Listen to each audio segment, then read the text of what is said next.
ahead of the 2024-2025 champions.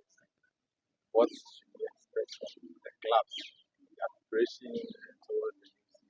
So we have Basake Holy Stars, Young Apostles, and Vision coming to the very first start. What should we expect? Yeah, so we have these three newly promoted sides coming into the league for the first time. Basake have never participated in the Premier League before. Young Apostles have never participated in the Premier League before. And so it is expected to be one of the best one. We are looking at which zones have had their teams being relegated. We all know that Zone 2 has produced league winner, Zone 2 has produced FA Cup winner, and again, top scorer of the league in the last 4 years. It tells you that they are doing something right. In Zone 1, we've seen the likes of Tamale City being relegated. In Zone 3, we've seen Kotoku Royals also being relegated. So, of course, obviously, if you are using statistics to analyze qualification, you will talk about Zone 2 being more competitive, and that is where we have Basake Holy Stars coming from, and then we have Vision FC qualifying in Zone 3. We have Young Apostles also qualifying in Zone 1. So obviously, it is expected to be very tight. And looking at the teams that have qualified, a lot of people have not tipped Basake Holy Stars to perform, but then I am looking at their last-minute preparations, their effort by their new head coach Abdul Ghazali. He is doing so much in getting the team at the top. Of course, if you look at the players that are expected to join, Yonateria is currently in the camp. They are trying to get some couple of experience. Sidibe of Mediama Sporting Club has also joined them on the loan deal from Mediama FC. Tells you that they are doing something right. Then we look at Kumasi Asante Kotoko. Honestly speaking, yes, Kotoko have done some signings, but I can tell you that Bernard Simwa and Peter Amiduakwa have picked form. Honestly, these two players might force some players to start from the bench. Players like Saka Dauda need to do extra because he is at the left side of the attack. He needs to put in a lot of effort in order to get the opportunity to start for the team. Then Elvis Chebafo must put in a lot of work to also get the opportunity to start for Kotoko.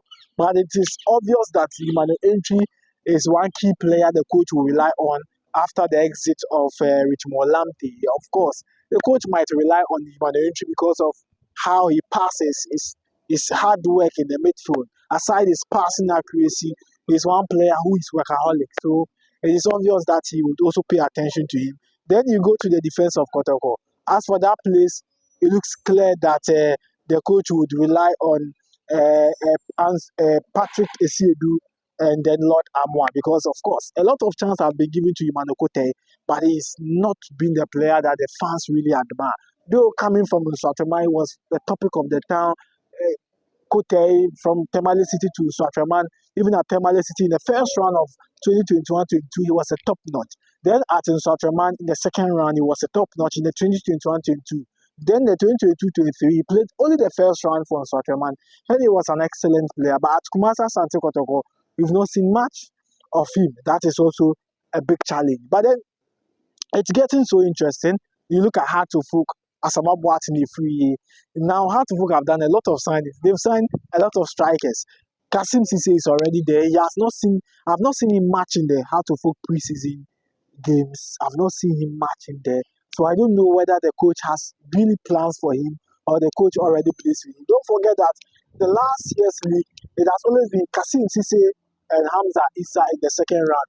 They were the core attack for Hartlepool. But it looks like this year Asama Boateng is there, Governor Boateng is there, Mauli Wayo has signed, Kasim is already there, Hamza Issa is there. So it's obvious that the coach will really struggle in getting the two strikers or the three strikers. Maybe the coach will now deploy the 4-3-3 formation, because maybe last year he didn't have so much material to rely on. That is why he was going the 4-4-2. But this time it looks like the coach will rely on the 4-3-3 formation. It's obvious because it's been very, very open in the attack for Hartlepool, and it's also competitive because if you're a player, you need to work extra hard in order to get the opportunity to start for Hartlepool. Then we look at the defense. Hartlepool have about 5 centre backs. 5. If they have Kevin Osesibe, Michael Ewa Mensah, Samuel Amofa, Kunedi Adom. Look, these are centre backs that the team have, and then David Opanfrani. They have 5 centre backs. The right side is Yaya Draman, and again you have Michael Ampedu, two experienced players. Of course, if you pick the history of the Premier League, you look at experience. Yaya Abdurrahman has been with Liberty Professionals before moving to Gold Stars to qualify the team for the Premier League, and has been very competitive. He has been very good. At a point in time, he was part of the team of the season for the league, because he was one of the defenders who adds goals to his performance. So that is very good for him. The left side is only Ransford Mensah. So the coach is also looking at getting Ashikwe to be there. Like we said, the coach is focused on getting Ashikwe. Now, one of their target is gone. Kasim Sisi is no more with the team. He has signed for Ethiopian side, and so it is over for Hartlepool. He has signed a permanent contract. He will be leaving this Saturday, and for the announcement to be made. So it is over for Hartlepool. So Hartlepool would now have to battle for Alidu and also Ashikwe. Alidu is a midfielder, can play as a defensive midfielder, a right back, a left back, and also a central midfielder. He's a good passer of the ball, a hard-working player, a workaholic. So the team is now focused on Ashikwe Alidu. Ashikwe Alidu. It makes it so much interesting. So it looks like they are building up around the team. Then I know people are asking about Shaukan Munaf Mohammed. Let's be honest. Shaukan is a good player. Shaukan has put in a lot, but like I said, if you want the authentic update, it is on Let's Move. I'll bring you the final update around the player. I'll tell you what you should expect ahead of the transfer deadline. If I tell you everything today, I will have nothing to say on Sunday. Sunday is the transfer deadline day. If I tell you Ashikwe is going, if I tell you Shaukan is going, if I tell you Alidu has signed, you won't follow anything on Sunday. And I don't want us to sleep. On Sunday, we are not sleeping. You get it? On Sunday, we are not sleeping. We are doing the transfer deadline day together. My name is Shaban Mohammed. Follow me on Facebook, Shaban Mohammed. Follow me on MoTV, on YouTube. Yes. Follow me, YouTube, MoTV. Follow me on Twitter. It's at Shaban Mo9. On Instagram, is Authentic Mo Shaban. And then Facebook, we have Shaban Mohammed. Facebook, we have Mo TV. Follow me on YouTube, Mo TV. So if I tell you that the deal is done today, you will follow on Sunday. So on Sunday, we are doing the transfer deadline together.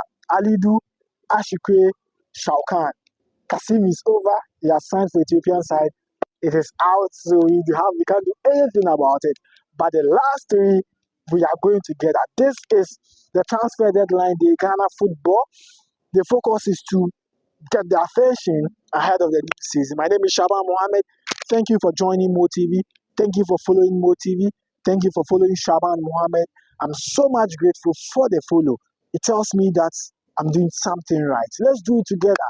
See, Sunday, 25th August, everything or anything can happen. Anything can happen. Your player can leave your camp. You get it? So why do you sleep? I remember last year we didn't sleep. We did a transfer deadline together. I think like we have to wait until 2 a.m.